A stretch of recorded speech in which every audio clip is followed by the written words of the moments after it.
Middle east के ऊपर इस वक्त खौफ के साए मंडला रहे हैं और मुस्तकिल तौर पर अमेरिकन जो हैं वो डेट पे डेट दिए जा रहे हैं कि हमारी असेसमेंट ये है कि इतने घंटों के बाद ईरान का हमला इसराइल के ऊपर हो सकता है या इतने घंटों के बाद हो सकता है। वो मुस्तकिल तौर पर नई नई डेट दे रहे हैं। आपको याद होगा यूक्रेन के ऊपर जब रशिया चढ़ाई करने वाला था तो उस वक्त एग्जैक्टली यही सूरत हाल थी, बिल्कुल यही थी।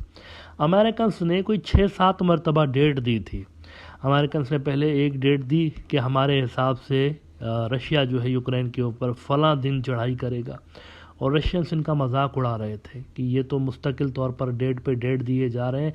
और उनकी जो स्पोक्स पर्सन थी फॉरेन मिनिस्ट्री की रशिया की, उन्होंने तो यहाँ तक उनको जोक मारते हुए कहा था कि एक मरतबा सारी की सारी डेट्स आप अमेरिकन दे दें ताकि मैं आराम से छुट्टियाँ गुजारने जा सकूँ।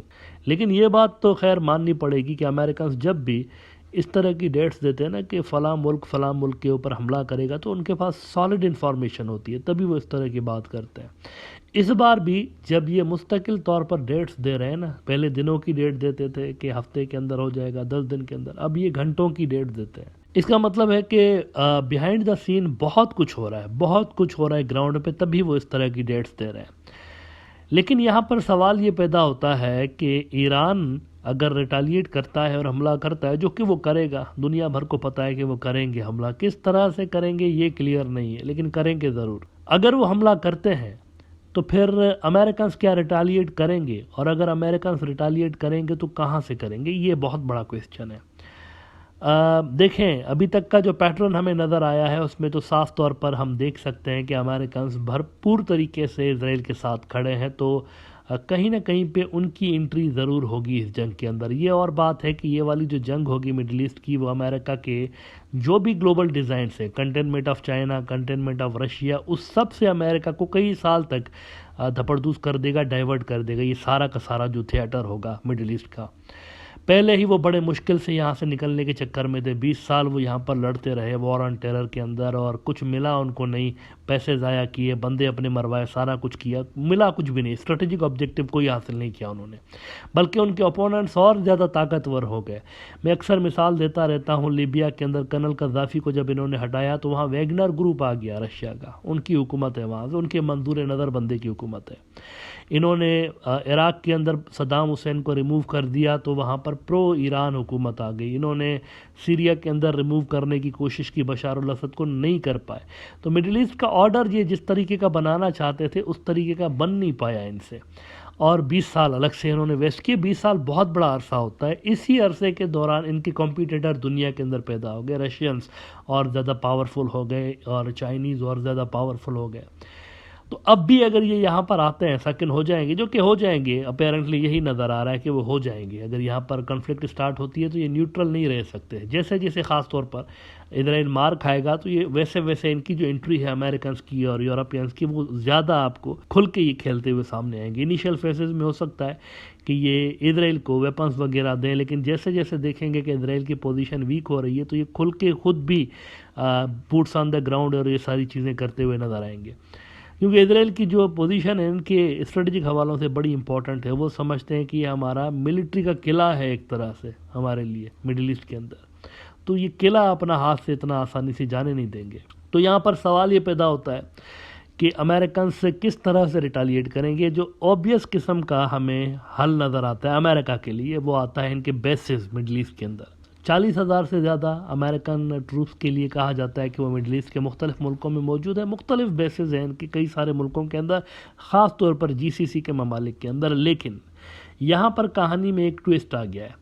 बहुत सारे मिडिल ईस्ट के ममालिक ने पहले से ही अमेरिका को कहा हुआ है कि हमारी जो ज़मीन है, हमारी जो एयर स्पेस है, हमारे जो बेसिस है, उनको हम इस्तेमाल होने नहीं देंगे ईरान के ख़िलाफ़ जंग के अंदर। इसकी वजह सिंपल सी है, अगर इन मुल्कों के बेसिस इस्तेमाल होंगे तो ईरान की जो रिटालिएटरी कार्रवाई होगी वो भी ज़ाहिर सी बात है इन्हीं मुल्कों के सॉइल पे होगी ना। अगर वहाँ से मिसाइल चलेंगे और वहाँ से जहाज़ उड़ के ईरान के अंदर अगर स्ट्राइक करेंगे तो ईरान भी इन्हीं टारगेट्स को हिट करेगा, इन्हीं मुल्कों के अंदर। और on top of that Israel के अगेंस्ट इतना ज़्यादा गुस्सा है इन मुल्कों के अवाम के अंदर कि ये मुल्क कोई رسک مول نہیں لینا چاہتے. تو ان ممالک کے لیے اطلاعات یہ آ رہی ہے مڈل ایسٹ کی میڈیا میں کہ انہوں نے کلیئرلی امریکہ کو کہا ہے کہ ہمارے بیسز استعمال نہیں ہوں گے، ایران کے خلاف استعمال نہیں ہوں گے ہمارے بیسز، آپ کہیں اور جا کر اور اپنے آپشنز ڈھونڈیے. مڈل ایسٹ آئی نے اس پہ ایک ڈیٹیل میں خبر لگائی ہے کہ Gulf States warn U S not to launch air strikes on Iran from their territory or airspace. Gulf monarchies question US basing agreements as they brace for Iranian retaliation against Israel. اور وہ کہتے ہیں کہ the US's Gulf allies are working overtime to shut down avenues that could link them to a US reprisal against Tehran or its proxies from bases inside their kingdoms, according to a senior US official who spoke with Middle East Eye on condition of anonymity. اب دیکھیں یہ sensitive ناظرین خبریں ہیں، تو اسی لیے میں ہمیشہ یہ ضروری سمجھتا ہوں کہ یہاں پہ آپ کو ریفرنسز ضرور بتا دوں ان چیزوں کا کہ یہ کہاں پر ڈیولپمنٹس رپورٹ ہو رہی ہیں. اور اس میں وہ کہتے ہیں کہ the gulf monarchies reluctance is complicating the Biden administration's preparations as it wargames how to respond to a potential Iranian attack on Israel. Current and former US officials told Middle East Eye they believe an attack is imminent, as has been previously reported elsewhere. It's a mess, a senior US official told Middle East Eye. اب دیکھیں یہاں پر صرف middle asset کی لڑائی نہیں ہوگی، اگر یہ لڑائی ہوگی تو ورلڈ وار ہوگی. اس کی وجہ یہ ہے کہ یہاں رشین ٹروپس موجود ہیں، مڈل ایسٹ کے اندر موجود ہیں، سیریا میں ان کے ٹروپس موجود ہیں. تو اگر یہاں پر لڑائی ہوگی اسرائیل کی، سیریا کے ساتھ بھی ہوگی، ظاہر سی بات ہے. تو سیریا کے ساتھ اگر ان کی لڑائی ہوگی تو وہاں بشار الاسد کے جو اتحادی ہیں وہ تو رشینز ہیں نا، تو وہاں پر ان کو رشینز کے ساتھ لڑنا پڑے گا. اور امریکنس اگر دو بدو سامنے آئیں گے تو it will be America versus Russia also in the middle east. ان کے فورسز آپس میں لڑ رہے ہوں گے. یہاں پر حقیقتاً ایک میس کریٹ ہو گیا. یہ جو یو ایس آفیشل کہہ رہا ہے نا اٹس اے میس، تو ایسے ہی نہیں کہہ رہا، یہ بالکل ٹھیک کہہ رہا ہے کہ ایک کھچڑی سی پک گئی ہے. اب کھچڑی کہنا چاہیے یا کیا کہنا چاہیے، کھچڑی تو اچھی ہوتی ہے، خیر اس کے اندر تو خیر نیوٹریشنز اور ہیلتھ کے لیے اچھی ہوتی ہے، لیکن یہاں پہ کچھ ایسی خطرناک قسم کی چیز بن گئی ہے کہ اس کو ڈسکرائب بھی کرنا بڑا مشکل نظر آتا ہے کہ یہ کیسے ہوگا آگے چل کے. مطلب رشینس اور امریکنس لڑ رہے ہوں گے آپس میں، ایرانینس امریکنس لڑ رہے ہوں گے آپس میں، پھر اگر ان مڈل ایسٹ کے ملکوں میں سے کسی ملک کا بیس استعمال کرتے ہوئے ایران کے اوپر حملہ ہو گیا تو ایران اور وہ ملک لڑ رہے ہوں گے آپس میں.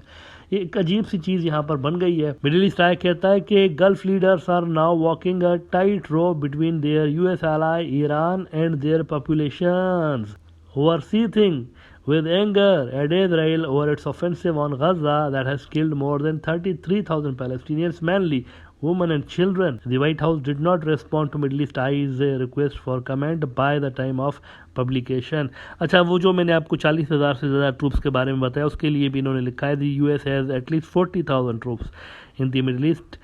The majority are located in the oil-rich Gulf states where they are based at a string of strategic air and naval bases. یہاں پر یہ بات آپ کو یاد رکھنا ضروری ہے کہ اوور دی ڈیکیڈس، کئی دہائیوں تک، کئی ڈیکیڈس تک انہوں نے بہت بھاری بھرکم قسم کا پیسہ خرچ کیا ہے امریکنس نے ان بیسز کے اوپر، چاہے وہ نیول بیسز ہوں چاہے ایئر بیسز ہوں.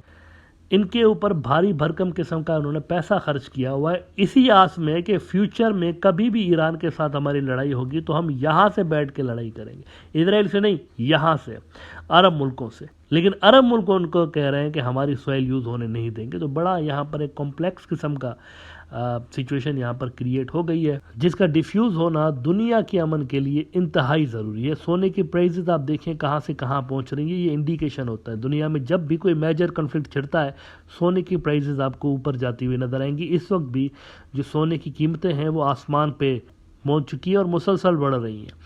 تو یہ انڈیکیٹ کر رہا ہے اصل میں کہ فی الحال دور دور تک نظر نہیں آ رہا کہ یہ چیزیں کہاں جا کے رکیں گی.